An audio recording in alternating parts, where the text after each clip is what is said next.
Vamos a abrir esas puertas hacia un lugar maravilloso, un lugar mimético, un lugar que también es mágico, que desgraciadamente durante muchísimos tiempos ha tenido grandes estereotipos y que hoy queremos erradicar. Hoy nos vamos a acercar un poquito más a un país de esos que no te deja indiferente, que es tan grande que hay que descubrirlo despacio, poco a poco y paso a paso, como nos gusta contar aquí en Miradas Viajeras, pero sobre todo hay que descubrirlo sintiéndote parte de él, disfrutando de sus costumbres, disfrutando de su forma de ser, disfrutando evidentemente de sus tradiciones y de su luz, que está siempre muy presente en la India. Hacia allá nos vamos a ir y lo vamos a hacer con Silvia Riaño, es Travel Planner, que ha querido acompañarnos hoy en esta tarde para acercarnos un poquito más hacia este lugar del mundo que siempre es sorprendente. Siempre es sorprendente. Una de las imágenes que siempre tengo de India es precisamente su luz y sus gentes. Efectivamente, su luz, sus gentes y yo creo que las sonrisas, ¿no? Es algo que todo el mundo cuando vuelve de India recuerda esas sonrisas de los niños, de las personas con las que te cruzas. Pero efectivamente, y otro recuerdo, yo pienso, son los olores. Los olores, es cierto, también es verdad. Según llegas a India ya empiezas a impregnarte de 1001 olores, porque es un país para disfrutar con los 5 sentidos. Con los 6. Con los 6. Hay que ir con un sentido más a India porque si no te pierdes. Te pierdes muchos Hay que ir con 6 sentidos y sin ningún prejuicio. India es un país de instantes y de momentos, como nos gusta contarte a ti. Dejadme también que en este punto os presente esta tarde a dos de los tertulianos de esta casa, a dos de los colaboradores que están siempre a mi lado y que me acompañan en este camino que siempre te narramos todos los fines de semana. En primer lugar, Felipe Alonso, ¿cómo estás? Buenas tardes, muy bien. ¿Qué tal, profe? Muy bien, fenomenal, ya sabes. Y tenemos muchas cosas que contar también. Hoy vamos a contar cosas. Siento no poder contar nada de la India porque es un reto que tengo. Es uno aquí y el otro aquí es Egipto, ya sabes, son dos pendientes que tengo. Pero bueno, hablaremos de otras cosas. Oye, dilo bien alto, a ver si nos escuchan y tenemos la posibilidad de ir. Venga, pues eso, India y Egipto, India y ¿no? Egipto. Y dispuesto aquí a aprender y a degustar porque la historia de la India la conozco, pero no he estado nunca. Pues déjame que presente también a Carlos Olmo, otro de nuestros tertulianos, del que también vamos a aprender esta tarde. Buenas tardes. Muy buenas tardes. ¿Cómo estás? Pues muy bien, ese sexto sentido que menciona Silvia también es necesario para evitar ser atropellado o por una vaca o por un camello, porque realmente en India esa amalgama de seres vivos y vehículos... Con los que convives a diario y en la propia calle. Necesitas un sexto sentido para evitar ser arrollado, pero sí, yo pasé 6 meses en India, o sea que... salí bien de allí y en el año 2007 y sigue siendo uno de los viajes más fascinantes que he hecho Carlos, en mi vida. igual que le preguntaba a Silvia, te pregunto a ti, ¿qué recuerdos te vienen así? Venga, de repente, un momento, un instante, que ya sabes que nos gusta contar aquí. Pues mira, más o menos a mitad del viaje, la punta sur de India, Kanyakumari, que es uno de sus lugares más especiales, donde hay muy poco turismo, pero van mucho los indios, donde se arrojaron las cenizas de Gandhi en su momento, y también, bueno, un punto que fue afectado por el tsunami de 2004. Ahí dije, guau, llevo 3 meses en India, pero todavía me quedan otros 3, pero fue como una especie de punto de inflexión de, wow, qué país. Estábamos viendo esas imágenes de India que os estamos compartiendo para esos más de 2 millones de seguidores que tenemos todos los fines de semana y como podréis ver es un país de contrastes, mimético absolutamente porque según llegas ya te envuelve para siempre y se te queda guardado en el alma como nos gusta contar aquí, pero sobre todo sorprendente porque hay esos contrastes de naturaleza, de ciudades, de gentes, de vida, de formas de entender la vida, ojo, también de religión, de pensamiento. Silvia, un país en el que hay imprescindibles. Para el que no conozca India, ¿cuáles serían desde tu punto de vista, en un primer viaje, los lugares que hay que visitar sí o sí para tener una imagen del país que rompa con los estereotipos? Yo en primero pensaría en qué tipo de viajero eres. Pero si de verdad son los imprescindibles para poder decir he estado en India, por supuesto es Delhi, la capital, que mucha gente pasa por allí y no lo ve porque piensa, va, es mucho ruido, mucho follón. Y luego seguir por el conocido como el Triángulo de Oro, Delhi, Agra y Jaipur. Si tienes unos días más, vete a Varanasi, no te pierdas Varanasi. Y si ya puedes, vete a la Fundación Vicente Ferrer, que vas a conocer también otra India muy importante y donde se está haciendo una labor maravillosa. Oye, como travel planner, ¿cuántos días son necesarios para hacerte una idea de India? No para conocerlo, porque evidentemente eso tiene que ser viajes tras viajes y años tras años, pero para conocer India, ¿qué necesitamos y cuánto tiempo? Yo te diría un mínimo de 10 días, Ajá. mínimo, ese es el mínimo. 15 días perfectos si quieres tener una primera impresión. Ajá. Y a partir de ahí toda la vida, y si te puedes ir a vivir allí unos meses o unos años, mejor. Carlos, pero entre 10 y 15. te voy a preguntar por lugares secretos, ¿vale? Pero déjame que le pregunte a Silvia de nuevo, oye, en esos 15 días, imaginemos que tenemos esos 15 días, que por cierto, me gustaría también hablar de presupuesto para que todos los telespectadores tengan más o menos claro por dónde andamos. En esos 15 días, aunque nos has dicho ya ese triángulo de oro y nos has dicho la capital, pero ¿qué haríamos en esos 15 días rápidamente? ¿Cómo iríamos y a dónde iríamos? Iríamos de Delhi a Agra, podríamos ir en tren, tiene un tren de alta velocidad, una maravilla de tren. Luego podríamos ir a Jaipur en coche. India hay que conocerlo también en coche, las distancias son largas, pero es fundamental. Sí, es fundamental porque en la carretera ocurren cosas. El viaje en India en coche es parte del viaje, siempre. Y después podríamos volar hasta Varanasi y luego de vuelta a Delhi en avión. Los aviones, hay muchas compañías aéreas, los precios, puedes buscar buenos precios mirando los horarios y son seguros. Un viaje de 15 días, ¿cuánto puede costar al viajero tradicional? Un viaje de 15 días estaría ahora mismo, depende muchísimo también si vas a hoteles de superlujo. A veces nos olvidamos que India es un país donde hay pobreza, pero también hay el mayor lujo del mundo. Podría estar entre los 2.000 euros, 3.000 euros por persona. Como te estábamos contando y nos está contando Silvia Riaño, Travel Planner, es un país de contrastes en el que, además de todo lo que acaba de contar Silvia, ¿dónde nos llevas, Carlos? Pues es que, efectivamente, vamos a los extremos. Por ejemplo, a mí me gustó muchísimo la región de Darjeeling. A los que les gusta el té, obviamente la palabra Darjeeling les hace ya salivar, pero es que después de Darjeeling tienes, por ejemplo, el estado de Sikkim, que es muy poco turístico. Allí, por ejemplo, puedes hacer caminatas y alojarte en monasterios que tienen más de 1000 años, bastante más de 1000 años. Y hay algunos de los monjes que te encuentras en los monasterios que parece que están allí desde que lo inauguraron, de verdad.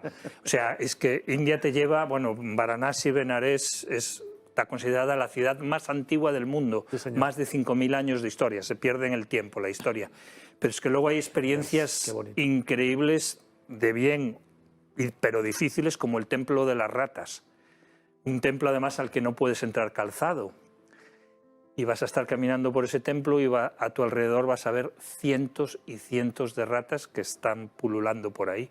Pero es que luego, por ejemplo, si visitas Dharamsala, donde acogieron al exilio tibetano de todos los que se tuvieron que marchar de allí escapando del genocidio, que para mí es un genocidio clarísimo de los chinos, y te encuentras allí como un pequeño Tíbet, ¿no? Y de hecho yo cuando estuve no lo sabía, pero estaba el Dalai Lama allí en unas jornadas, porque él viaja más que Juan Pablo II en su momento, y bueno, pues eso, son experiencias extremas. Por ejemplo, estuve en el desierto del Thar, frontera con Pakistán, 2 días por el desierto en camello, que es el animal probablemente más incómodo del mundo, pero el único que te sirve para ir por un desierto de verdad.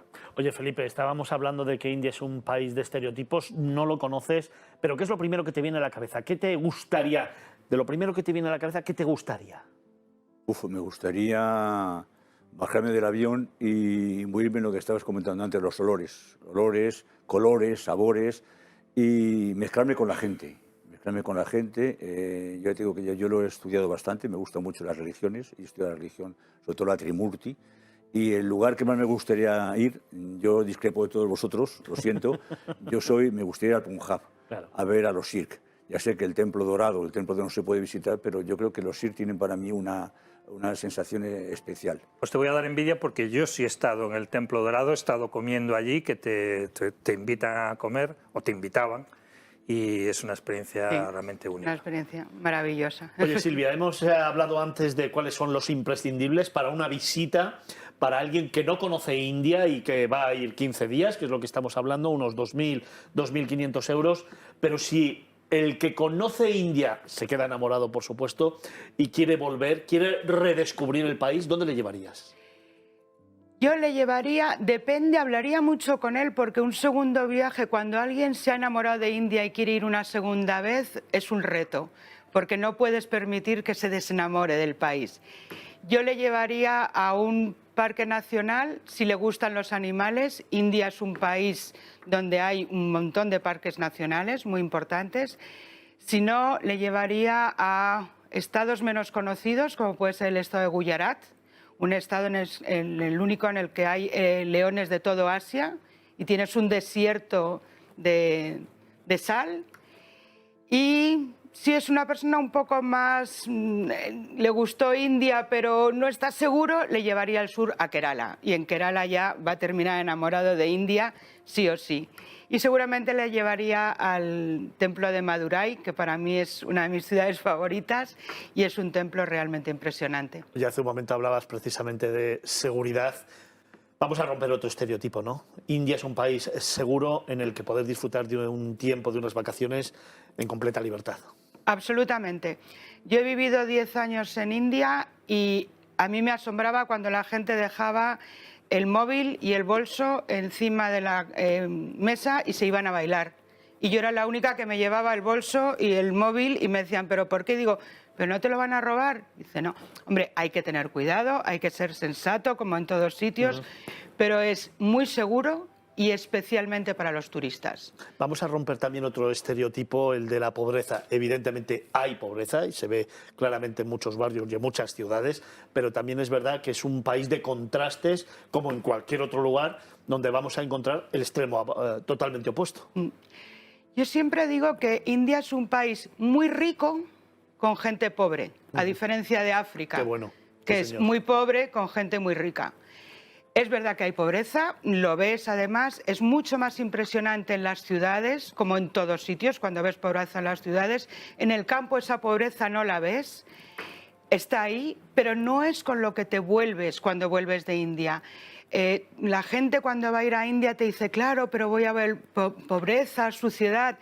Yo que hablo con todos mis viajeros cuando vuelven, les pregunto, ninguno menciona ni la pobreza ni la suciedad, y la hay. Hombre, yo creo que hay vivencias mucho más importantes que tienen que ver con lo que el viajero va a vivir en India cuando llega. Cosas que están muy por encima, evidentemente, de lo que va a visualizar en cuanto a la pobreza o a la suciedad. Por lo tanto, la experiencia que te traes de India es mucho más importante a nivel de alma, a nivel de pensamiento, a nivel de corazón, a nivel de viajero, a nivel de experiencias y de instantes. Carlos, además es un país donde la religión está muy presente, pero también las tradiciones, ¿no? Sí, sí, pero déjame mencionar una cosa. Mira, si yo me sentía seguro en India, ya te digo, pasé 6 meses, que en un restaurante comí y al final de la comida me fui tranquilamente y de repente, como 15 minutos después de haberme ido al restaurante, digo, ¿y la bolsa de las cámaras? Y digo, ay, me la dejé en el restaurante. Volví al restaurante, pero tranquilo, relajado, y dije, mira, que es que estuve comiendo aquí hace un rato y creo que me dejé olvidada la bolsa con mis cámaras. Y dice, ah, sí, abrimos la bolsa, vimos que había unas cámaras y está aquí. O sea, increíble. Y sí, las religiones es algo que sin ninguna duda marcan la vida del país. Por supuesto, el hinduismo es su religión más representativa, pero luego hay muchas otras más. Yo, por ejemplo, pues eso, cuando visité el Templo Dorado de los Sikhs, me quedé impresionado, pero es que luego también ves unas mezquitas espectaculares que muchas veces conviven a pocos metros de templos hinduistas. Cuando yo estuve en el 2007, pues realmente no observé. Ha habido, por supuesto, conflictos religiosos. De hecho, India, Pakistán... Obviamente. Está claro que cuando se independizaron hubo ahí un conflicto religioso, pero que principalmente era consecuencia de razones políticas, ¿no? Pero luego las tradiciones son algo que no es como aquí la tomatina, que es una tradición de hace 30 años o 40. Allí que te dicen, no, esto llevamos haciéndolo 3000 años. Y es cierto, se te das cuenta de que hay una riqueza y que además siguen día a día trabajando para conservar esas tradiciones. Para ellos es importantísimo y eso la convierte en el paraíso de cualquier, por ejemplo, aficionado a la fotografía. Tradiciones que además convergen en la relación del pueblo de India y del viajero con los animales, por ejemplo, o con la muerte, que también está muy presente en el día a día y que nos sorprende a los que llegamos desde fuera. Efectivamente, la muerte además es, yo creo además que cuando vuelves de India también te cambia un poco la relación con la muerte, porque les ves como ellos lo viven y lo viven de verdad, no es teoría. Eso es. De verdad no piensan que el paso por la vida es un paso más, que luego morirás y pasarás a otra vida y según lo que hayas hecho en esta vida, así ocurrirá después. Algunos a veces les olvida y se portan mal, pero bueno, pero es verdad y te das cuenta, los indios viven el presente. Eso que nos dicen tanto y que aquí en Occidente vamos y pagamos tanto dinero para que nos lo cuenten, en clase de mindfulness, ellos lo saben. Existe el presente y es lo único que hay. De hecho, en hindi la palabra ayer y mañana es la misma palabra, porque en realidad lo que tiene valor es lo que estás viviendo en ese momento. Sí, señor. Y en este momento, ¿estás vivo o no lo estás? Oye, Silvia, nos quedan un par de minutos para terminar este bloque. Vuelves a irte a India, ¿no? Sí, me voy en octubre. 2 mesecitos. 2 mesecitos, que a lo mejor se alargan más, porque la primera vez que fui para 15 días y me quedé 9 años, así es que no lo sé. A la vuelta nos cuentas experiencias, ¿verdad? Por supuesto. Eso será en el mes de diciembre, en la próxima temporada de Miradas Viajeras aquí en Movistar Plus, en Negocios Televisión. Volveremos a hablar de India, lo haremos despacio. Espero que para ese momento, estamos hablando de diciembre, enero, Felipe ya haya estado, por lo menos. Bueno, lo intentaremos. Que no se siga quedando en pendientes, sino que sea algo que haya que hacer. Pero para terminar, Silvia, me gustaría que miraras a cámara y que lanzaras un mensaje a todos aquellos, primero, que quieran hablar contigo como travel planner, segundo, para convencerles que vayan a India, que realmente merece la pena. Voy a dedicar ese minuto para no convenceros, sino simplemente deciros que yo creo que hay que ir a India, pero sobre todo ve a India cuando creas que estás preparado. Y si empiezas a pensarlo y empiezas a mirar dentro de ti, lo vas a encontrar. Y sobre todo no prestes mucha atención a las noticias que salen, porque de India solo se cuentan cosas malas y hay muchas cosas buenas de India y no conozco todavía a nadie que haya vuelto de India diciendo que no le gustó ese país. A nadie. Eso es cierto. Cuando vuelves de India, evidentemente, vuelves con un sentimiento muy, muy, muy dentro, ¿no? Muy, muy auténtico además, muy de alma. Y sobre todo que con el paso de los años es de estos que se va quedando, porque cuando ya has viajado mucho, cuando ya has visitado muchas decenas o centenas de países, a veces un poco las imágenes ya llegan, se mezclan, se olvidan. Pero yo el viaje de la India, esos 6 meses los tengo guardadísimos en un lugar privilegiado y los tengo frescos. Huelo la India ahora mismo, la estoy oliendo. Es que además India no es solamente un viaje, India es aprendizaje, así que no lo desdeñes, planifícalo para tu próximo viaje y disfrútalo porque realmente merece la pena. Y luego nos lo cuentas en las redes sociales de Miradas Viajeras. Vamos a continuar, camino. Silvia Riaño, muchísimas gracias. Muchísimas ¿Dónde gracias, te localizamos para que nos propongas un viaje? Pues estoy en LinkedIn, Silvia Riaño, estoy allí, por ahí podéis hablar conmigo y perfectamente. Y Pues encantada. Y en ayudaros en cualquier cosa, amo India, entonces lo único que a lo mejor me llamas para hablar de India y 3 horas después seguimos hablando de India, es el único problema. Pues os lo recuerdo, Silvia Riaño, especialista en India y Travel Planner, es la que os va a poder dar las pistas necesarias para ese viaje que tú quieres hacer. Ella te aconseja, ella te va contando y ella te dice hacia dónde, cómo y por qué tienes que hacer un viaje especial a la India. Silvia, muchísimas gracias. Muchísimas gracias. Nosotros continuamos, pero dejadme tan solo unos segundos para darte unos consejos y regresamos. Tenemos todavía muchas cosas que contarte aquí en Miradas Viajeras Magazine, Movistar Plus, Negocios Televisión.